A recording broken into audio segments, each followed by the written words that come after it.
যুক্তরাষ্ট্রে অবৈধভাবে বসবাসরত অভিবাসীদের দেশ ছাড়তে $1,000 দেওয়ার পাশাপাশি যাত্রার ব্যয় বহনের প্রতিশ্রুতি দিয়েছেন ট্রাম্প প্রশাসন।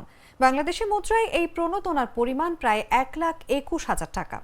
মার্কিন স্বরাষ্ট্রমন্ত্রী ক্রিস্টি নোম সোমবার এক ঘোষণায় বলেন, গ্রেফতারি এড়াতে যুক্তরাষ্ট্র ত্যাগ করার সবচেয়ে ভালো, নিরাপদ ও সাশ্রয়ী উপায় হল স্বেচ্ছা প্রস্থান। যারা এই প্রণোদনা গ্রহণ করবেন ভবিষ্যতে তাদের বৈধভাবে যুক্তরাষ্ট্রে ফেরার পথ উন্মুক্ত হতে পারে বলে মন্তব্য করেছেন মার্কিন প্রেসিডেন্ট ডোনাল্ড ট্রাম্প। চলতি বছরের জানুয়ারিতে দ্বিতীয় মেয়াদে ক্ষমতায় ফিরে ট্রাম্প অবৈধ অভিবাসন দমনে বড় ধরনের অভিযান শুরু করেছেন। এর মধ্যে রয়েছে একটি পুরনো যুদ্ধকালীন আইন প্রয়োগের মতো বিতর্কিত কৌশল, যা এরই মধ্যে কিছু আইনি চ্যালেঞ্জের মুখে পড়েছে। দেশত্যাগে আগ্রহী অভিবাসীদের জন্য সিবিপি হোম নামে একটি অ্যাপ ব্যবহারের নির্দেশনা দেওয়া হয়েছে। এর মাধ্যমে তারা নিজ দেশে ফিরে যাওয়ার বিষয়টি নিশ্চিত করতে পারবেন।